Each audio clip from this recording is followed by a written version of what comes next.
खोया हुआ वक्त पूरा करे। लेकिन जैसे ही उसने तकले की तरफ देखा, उसका दिल धक से रह गया। सोने जैसे धागे की चमक बिल्कुल खत्म हो चुकी थी। बूढ़ी औरत की बातें याद आते ही उसके दिल की धड़कन तेज हो गई। अब उसे समझ न आया कि उसके साथ क्या होने वाला है। बूढ़ी औरत रात को वापस आई और जैसे ही उसने धागे की मांद पड़ी चमक देखी, वो फौरन समझ गई कि उसकी गैर मौजूदगी में क्या हुआ है।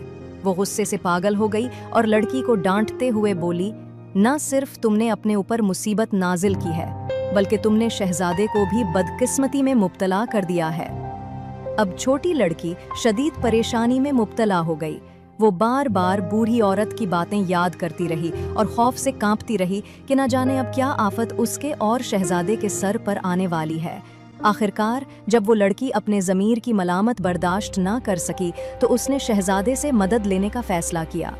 बचपन से ही वो परिंदों की ज़बान समझती थी और अब यही खूबी उसके काम आने वाली थी। जब इसने देवदार के दरख्त की शाख पर बैठे एक हुदहुद को देखा, तो नरमी से उसे पुकारा, ऐ प्यारे परिंदे, उड़कर इस शानदार शहर जाओ जहां अजीम महल खड़ा है। बादशाह के बेटे को मेरा पैगाम दो, मैं बहुत बड़ी मुसीबत में गिरफ्तार हूँ। इसे बताओ कि मेरे सोने जैसे धागे की चमक कैसे मांद पड़ गई, बूढ़ी औरत किस कदर गजबनाक है और मुझे किस तरह शदीद आफत का अंदेशा है। हुदहुद ने वादा किया कि वो पैगाम जरूर पहुंचाएगा और फिर आसमान की वुसअतों में परवाज कर गया। खुशकिस्मती से हुदहुद महल के बाग में जादूगरे हवा के बेटे के पास पहुंचा, एक ऐसा शख्स जो परिंदों की जबान समझ सकता था। उसने लड़की का पैगाम उसे सुना दिया। जादूगर का बेटा शहजादे के पास गया और उसे लड़की के पैगाम के बारे में बताया, जिसे सुनकर शहजादे का दिल परेशान हो गया। उसने जादूगरे हवा के बेटे से कहा कि हुदहुद को ये पैगाम देकर वापस भेजे।